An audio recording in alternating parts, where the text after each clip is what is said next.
Yeah, Bob Woodward really came to the fore in the 70s in the United States when he wrote a book called All the President's Men, which effectively unearthed the Watergate scandal. And it was really that book and his reporting in the Washington Post that led to Richard Nixon ultimately resigning. Since then, over a dozen bestsellers. It's not really a presidency unless you've had Bob Woodward write about it, really. And this book was meant to be mainly about Joe Biden's presidency, but it did have some overlap with Donald Trump in there as well. The main revelations coming out of it then about Donald Trump, one of which is that he sent COVID testing machines to Vladimir Putin in the height of COVID, when these machines were scarce and few and far between.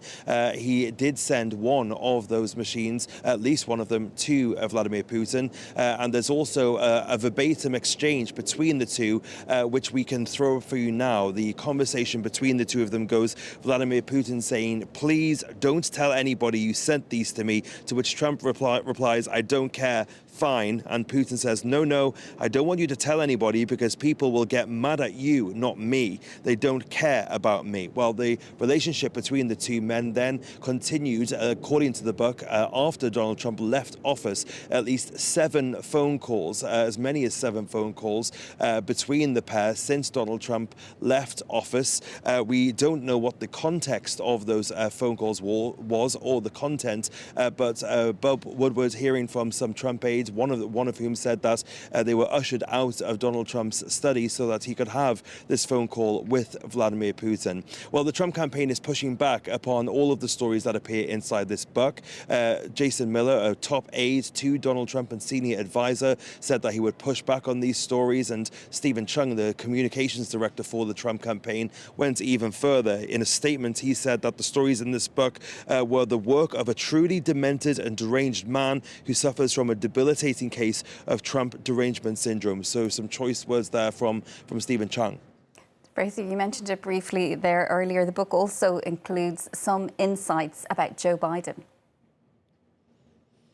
Yeah, it's basically confirming reporting that we've already seen, that Joe Biden is a fan of expletives, but it also is throwing up some new things as well. It details a couple of conversations between Biden and some confidants and some close advisors over the course of the last couple of years, one of which happened about Barack Obama, and he criticizes Barack Obama's handling of the Russian invasion of Ukraine in 2014. He says, quote, "They effed up in 2014, blaming basically that the situation back then for what is currently happening on the ground in Ukraine, saying Barack never took Putin seriously. He never should have let Putin just walk in there, and said that the US did, quote, nothing." He's also revealing that he regrets the choice of Merrick Garland as the Attorney General here in the United States, mainly because Merrick Garland gave that special counsel investigation into his son, Hunter Biden, for those tax and gun charges. But the most revealing thing, however, is his situation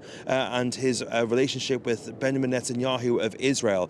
He calls him a, quote, son of a bitch and a, quote, bad effing guy.